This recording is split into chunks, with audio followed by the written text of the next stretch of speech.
There is Jacinta, fresh off a 3-year extension to his existing contract, and he's been in prolific form before the exclusion. We'd see if there was any rust this afternoon. Lazio had the first decent shot of the game. 17th minute, the lobbed ball corralled by Christian Manfredini. He turns and fires on Morgan DeSanctis, but the keeper with an easy save there at the near post. 22nd minute, and Jacinta takes a loose ball, and he is away, gets the defender on the wrong foot, but then he will wrong foot the shot, and it rolls wide of Angelo Peruzzi and the goal.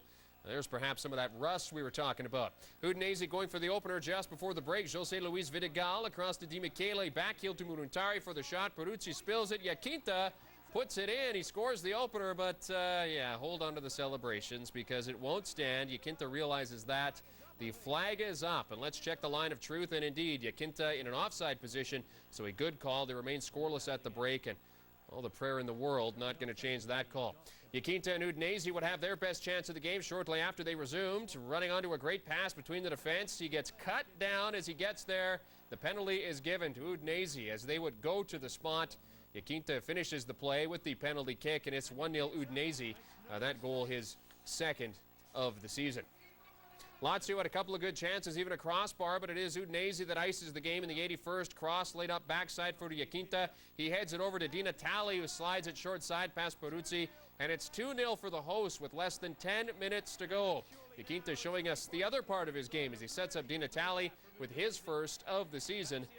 They would get one more to heap more misery on Lazio in injury time. Vincent Candela with the steal at midfield. He walks in with everyone forward. He lobs over Peruzzi and into the bag. Nice goal. 3-0.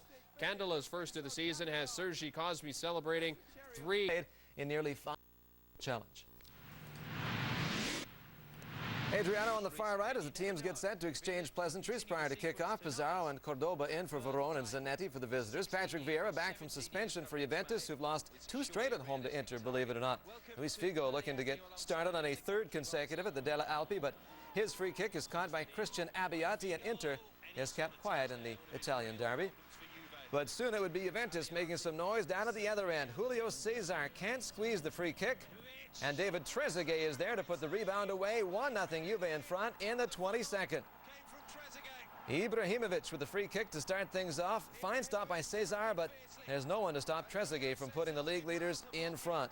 Ibrahimovic with a blast that was good enough for a goal, but it's the French star that puts the chance away, lifting his team into the lead.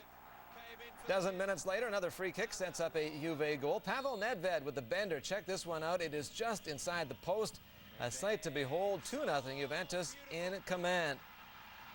This one with top 10 all over it. Terrific shot from Nedved. Absolutely no chance for Julio Cesar.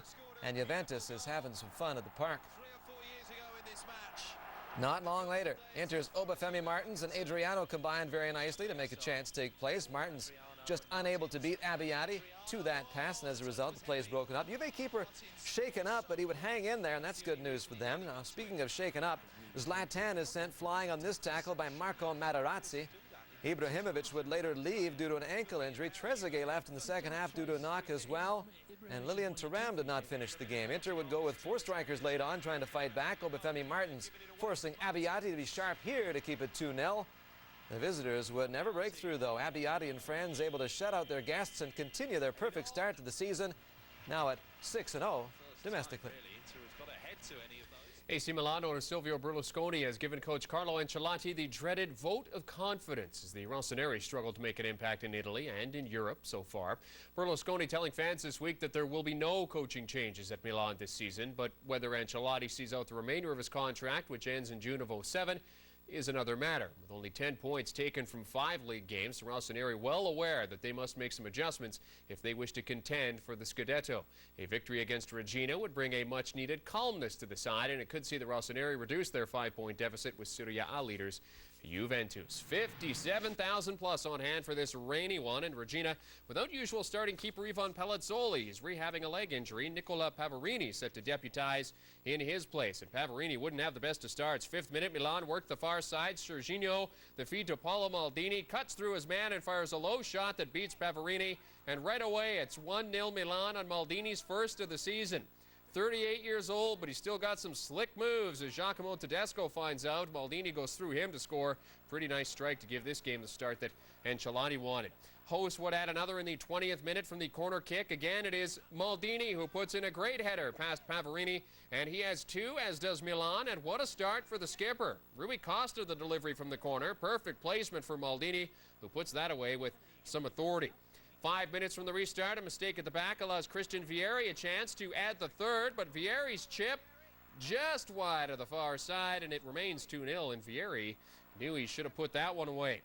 Regina had very few chances in the opening half, but here's one they should have put away. Modesto with a perfect cross for Simeone Cavalli, far post, but his header skims the bar and goes over, and it should be 2-1 going into the break, but with that wasted chance, it stays 2-0 Milan, and Walter Mazzari can't believe they missed the chance.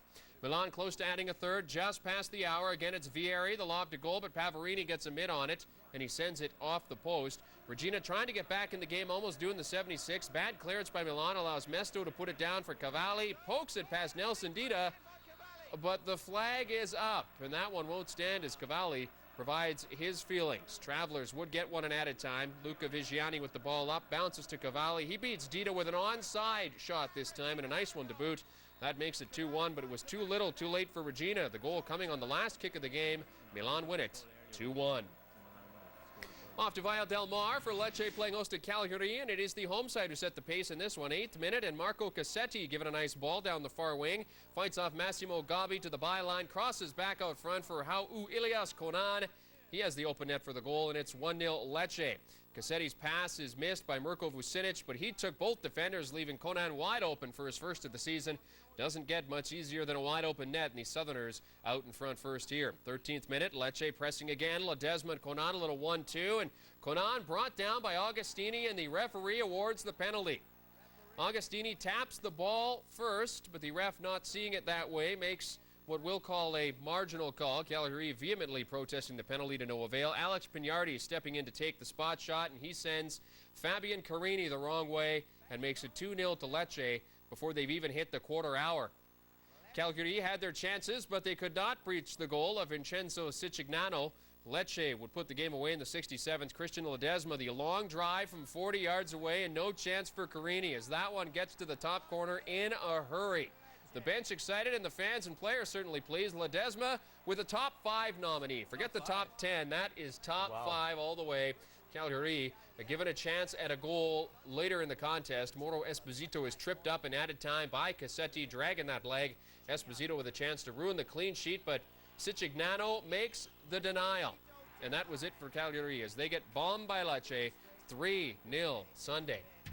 A great win for the home side. Power boost to help the